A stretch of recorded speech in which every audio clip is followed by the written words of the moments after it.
What up, social media fam? Dub A Media here with another video, and today is going to be the first artist profile. Here with my brother, a guy. Good, y'all. What's good? It's good. He's got a tape coming out sometime soon. By the time this interview comes out, the tape's probably on the way. But it's Boat Boy Boogie, and what we're going to be covering today is just some background info on him for those of you who are familiar, and for those who aren't familiar with his music. Just some background on who he is. And kind of where he is right now, a little bit about the tape, what it's about, what's to come, and also what's to come in the future. So I mean, with that being said, let's go ahead and get into it. I'm ready, bro. So I guess I start with a little background, but one thing that I noticed is, I mean, we both went to Northview together. Rosemount, everything. Kind of, if you think about it, the foundation of our relationship was on music. Who did we have? Was it Mr. G? Social studies class. Coach Beck. Coach Beck. It's the government class. We played on the Corruptors together. But in Mr. Beck's class, like a lot of our really jokes, you know what I mean? Like we was joking each other's moms and all that other stuff. Yeah. But it was like based around music. Like we would remix songs and come up with our own versions of it. So like the foundation of our relationship has always been music if you think about it. Then we get to VSU, we connect again, didn't even know you were going to Virginia State. And I ended up giving you instrumentals because I was making beats at the time. But what I really been thinking about is, and honestly, I don't know. Because when I gave you the beats, you said you were thinking about doing music. Yeah, it wasn't nothing for certain at that time. Yeah, so I was like, man, I'm gonna help my homie out, get him some beats. I don't know if he's serious, but when did you, or how did you get into music? It became more serious when we left our freshman year, and I came back home. I wasn't playing sports anymore, and music was kind of something that I always backburnered. But when sports ended, the music became even more real for me. So that was the only thing that I could still do that I loved, and I felt like I had that freedom that I had in sports. So about 2011, yeah. So I mean, it sounds like football was the main thing initially. I was a sports head. Football was my main love, and you know, my brother told me just because you're good at something, don't mean that's what you're meant to do. And some doors closed for it, but musical doors opened up. So I started going along that realm, you know what I mean? Just seeing where it would take me. Okay, so it sounds like the avenue now that football wasn't the option, was music. So initially it was A Gorgeous Killer. A Gorgeous Killer, How then did it, that name come about? pretty much it was the mind state that I was in, you know what I mean? Like, I was at a point where I was grown, still had like a kind of like, you know, the hostility in me, you know what I mean? Like just a bad attitude, or I don't know, a bad attitude. Like I'm tough, you know. So that's where A Gorgeous Killer arrived from, you know what I mean? And then another thing too, not to be arrogant, girls were like, "Oh, you're so gorgeous." So I just put that, and then along with that tough mindset, you know what I mean, A Gorgeous Killer. That's how my rap name came about.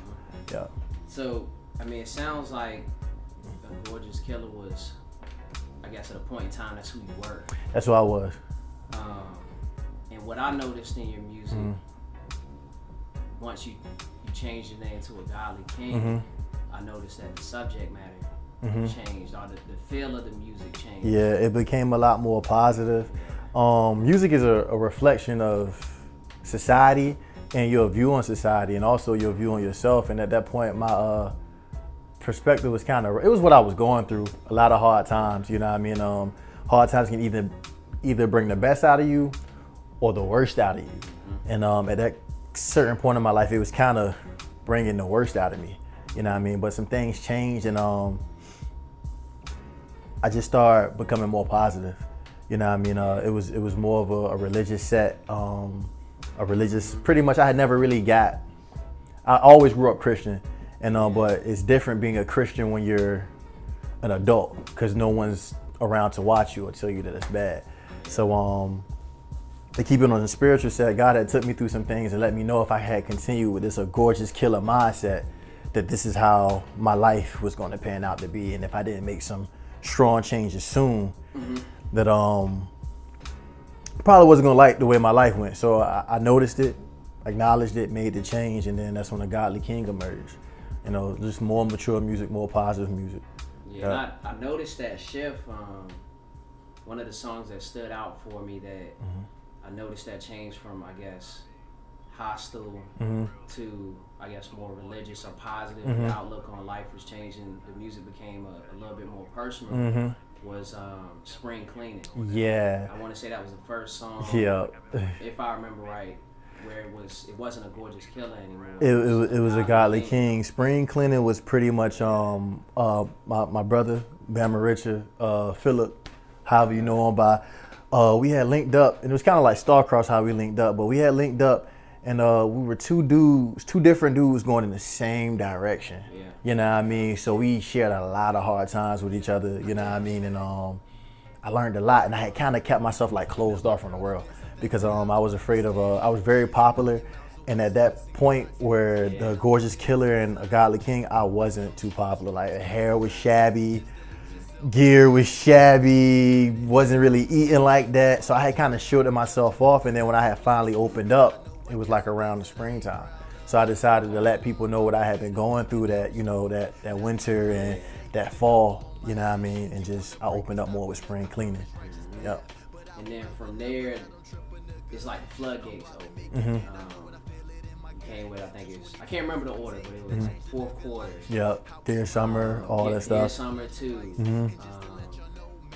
And a list of other tracks. Yeah, I definitely went crazy. I noticed the shift where it was like you were speaking about what you were going through. And I think that's one of the greatest things that you do is speaking your reality. Indeed. Sticking to your truth. Indeed. But yeah, I definitely noticed that shift from a Gorgeous Killer to a Godly King.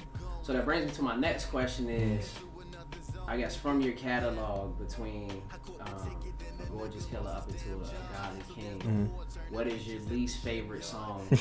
what is your least favorite song that you made? And what is your favorite song? My least favorite song that I made was on the midpoint. That was on a Gorgeous Killer. It was in full effect. It was the last track, and it was, is it a light work? I had one on the Wale and Big Sean beat. I had slight work. I had one on the slight work beat, and it was my reality, but it kind of like clicked for me. It's like, yo, what do you really want your music to be? You know what I mean, dude? Your music is a reflection of you. It's kind of like sexually vulgar. You know what I mean? And I was like, it's not quite me. And I felt like I made the song because the CD didn't really have anything like it. So I was like, am I going to make music that I feel like I'm doing it because I need a certain sound and that people want to hear, or am I going to make music that is who I am and it just appeals to a certain crowd? So that's when I made the choice. I was like, you know what? I'm not going to make music because I don't have a club track, or I don't have a sexually explicit, or I don't have a thugged out track. I'm going to make music that genuinely and honestly comes from me, from real life experiences that people can connect to, you know? And I feel like if music will never stop for me because it's my life. So if my life stops, then music stops. But if you're a person who builds your catalog on lies, then eventually it's gonna come to an end. Yeah. Right, that's definitely my least favorite song. I knew when you asked, I was like, I got the codes to your SoundCloud. I done thought about like deleting that. Don't delete it, man. It's a good paper trail. And I know for you, like, just, I guess, having history to go back so on. you can see the growth. But I was like this close to deleting it. That song is horrible. Yeah. I'm gonna delete this joint. That way nobody never see this. Yeah. I hate that song. Yeah. All right. So what's your favorite song that you made? Man. And it might not even be out, but I can't. It was I do it for the TIs to the BIs. It's Mo Better Blues. That was that's an old one. It was like it was a throwaway. It was a throwaway track. Mo Better Blues. I told Leonard, I was like, yo, play this at my funeral if I die, yo. Yeah. That was like all my truths. Then what would I have to say after that a little bit more currently, man? It's just songs that I say Dear Summer 2. Dear Summer 2 is just because it's a very self-reflective song. Very self-reflective. So when you say self-reflective, what you mean? It's when I spit it, it brings me back to like Apartment 44, me and Bama at our hardest times. You know what I mean? Even with the video, like we went back to the old apartment. Yeah, you know, so it's just because I know what it meant to me in the physical. When I spit it, it puts me right back 2014, what I was doing at that time, everything that I was going through, the mental state and everything, because that was a critical growth point for me. It's almost like a time capsule. Yeah. Like you play that song, it's like crack that capsule open and it takes you back. Even had you back to those the voicemail, that was an actual voicemail, you know what I mean, had that in there too. So that is just, I'm really about creating like authentic stuff. Yeah. You know what I mean? So there's something to the video. So I guess I might as well ask. I was going through our catalog of videos. We got a pretty extensive it's growing catalog, fast. Man. Yeah. And sitting on something. Yeah, and I think that's like, I think, like I was saying, music is our foundation, but music videos is where we really, me and you opened up more. Yeah, it was like where we got something special. And I always tell the story of when somebody asks me, how did I get in the video? I've always been that person where if I see my friend or my brother doing something, how can I contribute? You know what I'm saying? I've always felt like, you know, someone in your circle, that's what they should be doing. If you can, you know what I mean? So I was like, how can I help? And I ended up picking up the camera, and we ended up shooting. But we started with, I think, was it Smile? Real Enough. Yeah. Get Right Back. Yeah. Yeah. We got the whole TDFT series. The whole TDFT series. Track 3, 4, 5, 6. I think 7. Yep. 8 and 9. Yeah, and those aren't even out. Oh yeah. But out of that catalog, what's your least favorite video? My least, bro, I can't. Favorite video. It was like after we dropped track 7, bro. Yeah. Which was a video that we had. It was very movie-like, which is kind of like a foreshadow or foreground to Hometown Hero, what we're trying to do along that movie-like scene.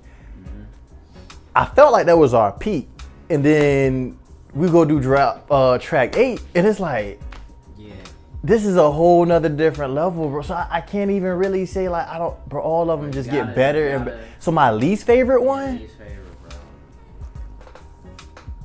You know what?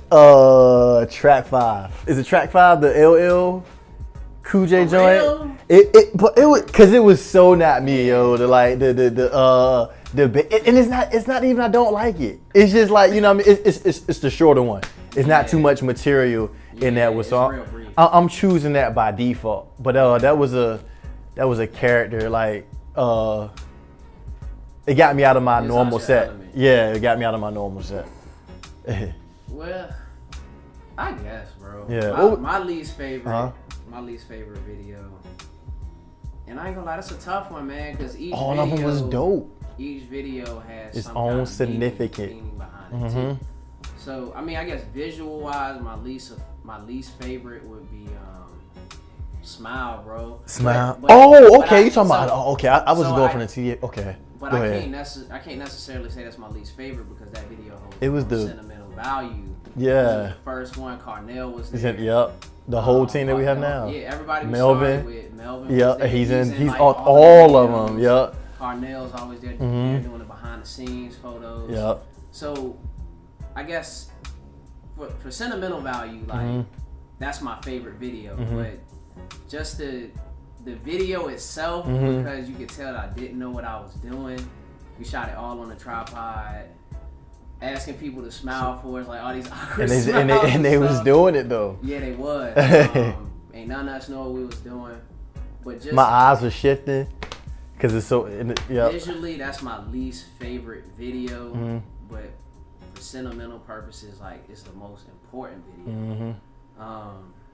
My favorite video, and it changes a lot. But right now, it's track 6. Track 6 with Ashley in it. Okay. And, Scales' little brother Jalen. Bro. In there, and the reason that's my favorite video is I want to say it's perfect almost. I think that was my the first video I've ever done with no performance. Yeah. Where it was more of like a short film. I think that was the first video I did with no performance. Or Bama, it's gotta be is one of those. Well, you know what, Bama got the first video I did with no performance scenes with what's the name of that song? Not What's Real. Was it when you was like in the wooded one? Time Right Now. It's Time Right Now. Okay. So that was the first video I did with no performance scenes. But that video in general, like the colors, the message behind it. First verse, you were talking about a girl that's she's playing all these dudes, and then in the second verse, it's now that she's doing the right thing, she's got a dude back at home, and then you got the male perspective. You got the male perspective, and I feel like that video captured it. It was perfect, bro. Yeah, like the lyrics, like everything was timed purposely. And I had said track 7. Yeah. Track 6 is when I thought we had hit our peak. Yeah. But then we dropped track 7, and that was like a short film. You know what I mean? And so the correction, track 6. I had forgot about that. Yep. Yeah. So, but all of them, they hold some kind of meaning for me. So it's hard to say which one is my least favorite. I love all my babies. That's how I feel like all my music. I love all of them. Your energy properly. If you looking for a king, conduct yourself as a queen. And that don't mean bougie, learn balance with everything. Cause see, I like a girl who can post up and turn up. Get us in the room and I ain't gotta even ask what's up. Sunday morning come and we can get our hallelujahs up. Know how to raise kids.